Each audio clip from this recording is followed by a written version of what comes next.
Hello, everybody. My name is Angelo Villagomez. I am the Senior Fellow for Indigenous-led Conservation at the Center for American Progress in Washington, D.C. I'm here to talk to you about 30 by 30 and marine protected areas and how that is being carried out in the US and the UK. If tweeting is your sort of thing for conferences, feel free to tweet me. Whatever I say is public. There's the hashtag for the conference, Coastal Futures 22, and then my accounts are Tasi, American Progress.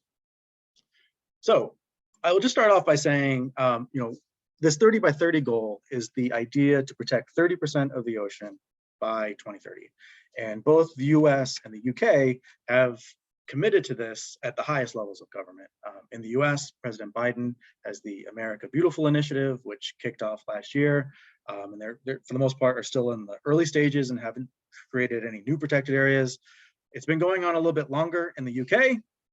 The UK led the Global Ocean Alliance, is a huge part of the High Ambition Coalition for Nature and People, which is pushing for a 30 by 30 agreement at the Convention on Biological Diversity. And then there's the UK Blue Belt program, which creates large-scale marine protected areas and the UK overseas territories. I want to really push the idea that this 30 by 30 goal is supported by science. The science behind marine protected areas is well established, it's well accepted. You get more fish, you get bigger fish, but it's all for naught if we don't actually provide the funding, the staffing, the implementation that is needed to manage these ocean areas. These are just a couple of my favorite papers. I'm not going to dive into it because this is such a short talk, but if you're more of a visual learner, this is a graphic from the MPA guide. This is a paper that was published in Science last year. I'm a co-author, and it shows you that, we clearly had more fish in the past, but due to human actions, we have fewer fish today. But we can heal the ocean if we create marine protected areas. We get the greatest amount of biological outcomes with fully and highly protected.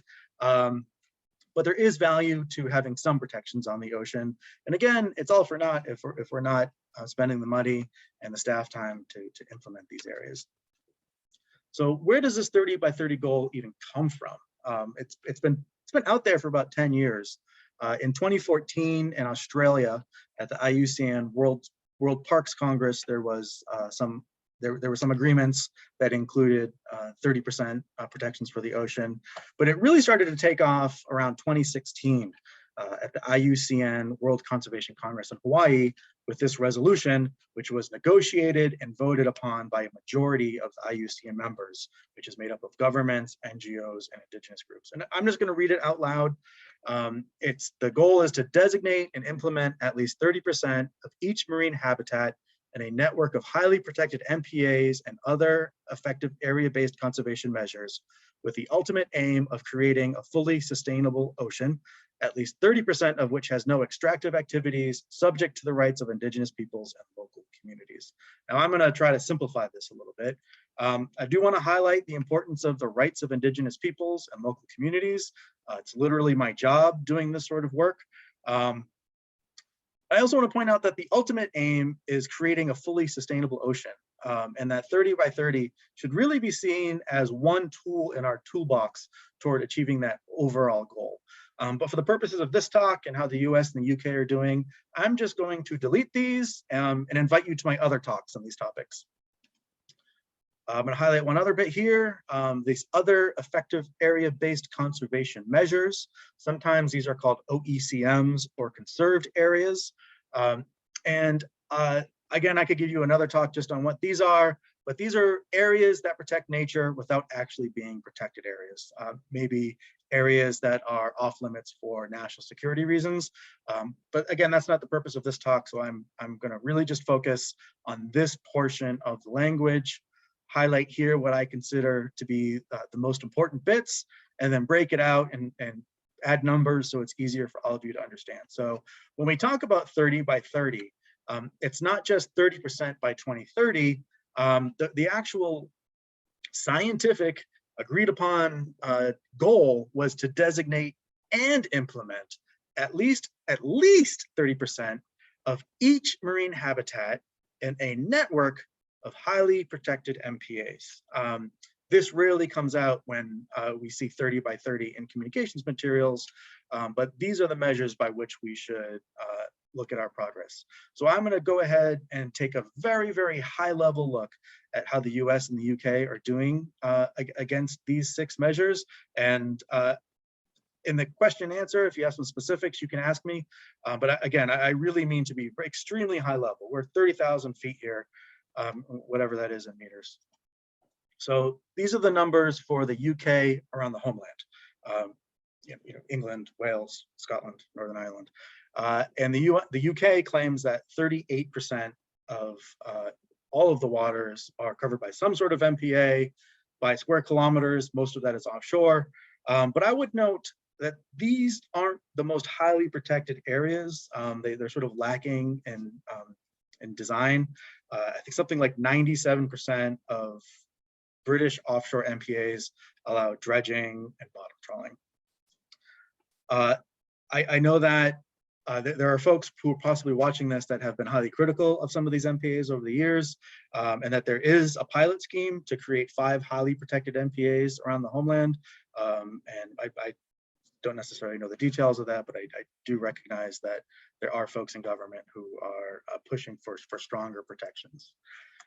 These are the same numbers for your overseas territories. Both US and the UK have overseas territories. And most of the MPAs, while the MPAs around the homeland tend to be smaller, these MPAs are gigantic. The one around Tristan da Cunha is larger than all of France. They tend to be fully to highly protected, but they tend to really only protect the pelagic realm, the offshore area, and for the most part don't address nearshore coral reef ecosystems, for example. So I'm going to jump over to the US. Again, very similar setup where you see around the homeland, which Alaska, West Coast, East Coast, Gulf Coast, Caribbean, you're not seeing a lot of protections. Again, these numbers are reported by government, but it's effectively 0% of the ocean area around the mainland United States is fully to highly protected. It's a very different story in the Pacific with Hawaii, Marianas, American Samoa, which are territories. And I'm going to use a different graphic to kind of highlight that. The numbers between the 2 graphics are somewhat different, but that's just because of it's 2 different organizations that added up and they have slightly different criteria. But you see the vast amount of protected areas in the US is that's highly to fully protected is in the Pacific. And you basically have almost nothing around the mainland. And again, those that do exist around the mainland tend to be extremely small. So again, I apologize. It's only a 10-minute presentation. That was extremely high-level information. If we want to dive a little bit more into it, we can do that in the Q&A. But if we were to score the US and the UK against the 6 measurements that are in the IUCN resolution, as far as designations, both countries are doing really well. The UK is at about 42%, the US is about 26%, but implementation has been a real shortcoming. The big protected areas out in the US Pacific were designated in 2009, and only one of them has a management plan. So there's been some implementation on the water, but they need to do better. And I think it's very similar in the UK. Some of the management plans haven't even been finished 10 years on. At least 30%, both countries are doing quite well. Of each marine habitat, I would say both countries probably need to do a little bit of work on that. Doing really, really well on the overseas territories, pelagic areas, not necessarily as well in the temperate offshore area or on any of the nearshore area.